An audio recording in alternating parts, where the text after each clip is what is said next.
शिव शंकर भगवान की जय। उमापति महादेव की जय। गणपति महाराज की जय। भगवान शिव सबके रक्षक और सबके ही माया में नचाने वाले हैं। इसी तरह उस नाई और पुरोहित को भगवान ने अपनी माया में जकड़ लिया था। फिर भी उस पुरोहित जी की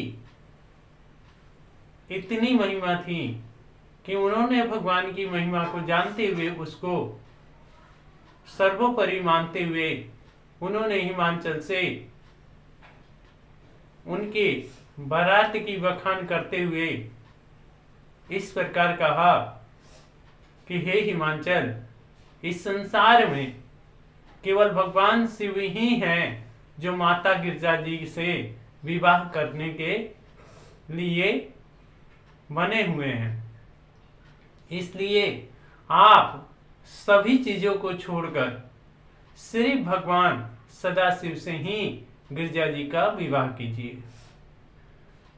इस सब बातों को सुनकर हिमांचल बहुत ही आश्चर्य में पड़ गए कि आखिर जिसका ना कोई घर है, ना उसके शरीर पर सिर्फ भस्म लगा हुआ है, और वह शमशान भूमि में रहने वाला कैलाश निवासी, उसके साथ हम गिरजा जी का शादी कैसे करें।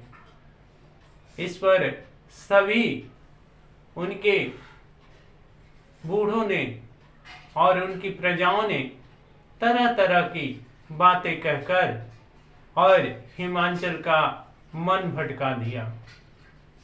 ब्रह्मा जी बोले कि हे नारद, हिमांचल की बात को सुनकर सब लोगों की बहुत आश्चर्य हुआ।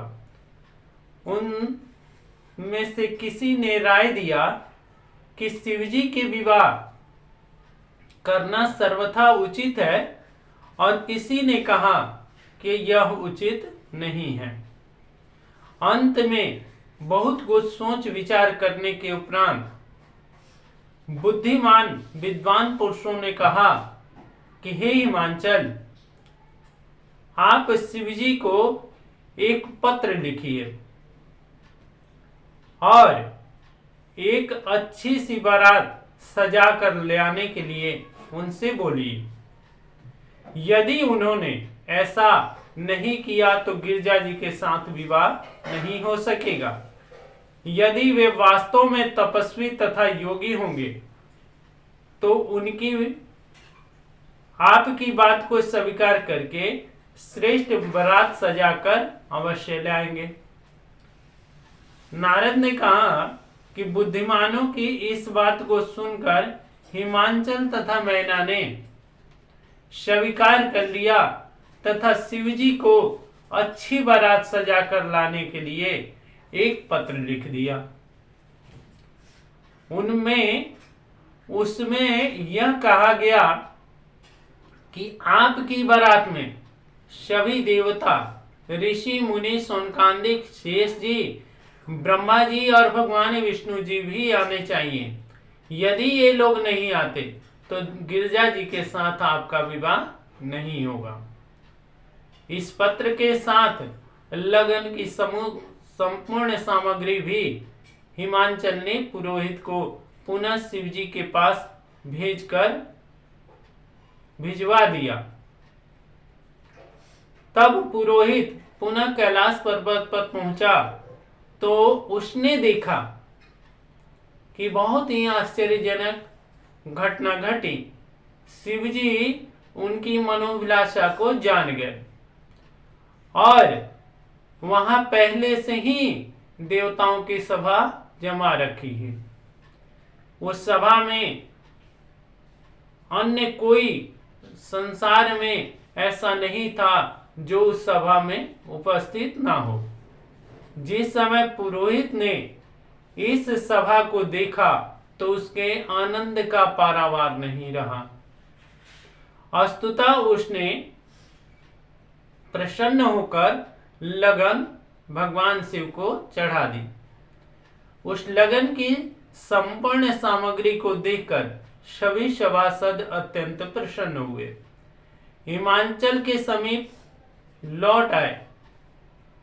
तदुपरांत पुरोहित जी ने सब हाल हिमाचल को आकर सुना दिया। पुरोहित ने नाई की निंदा करते हुए कहा कि हे राजन, मैं आपकी शरण का अनुगमन करना चाहता हूं और मैं आपकी शपथ खा के कहता हूं कि गिरजा जी को भगवान शिव के अतिरिक्त और कोई भी पति सुख नहीं दे पाएगा और तीनों लोकों में उसके सिवा अन्य कोई भी नहीं है। पुरोहित के मुख से इन शब्दों को सुनकर हिमाचल तथा मैना अपने भाई बंधुओं सहित बहुत ही प्रसन्न हुए और पूर्ववासी जनों के जब यह समाचार सुना तो उन्होंने भी बहुत हार्दिक खुशी अभिव्यक्त किया। बोलो शिव शंकर भगवान की जय।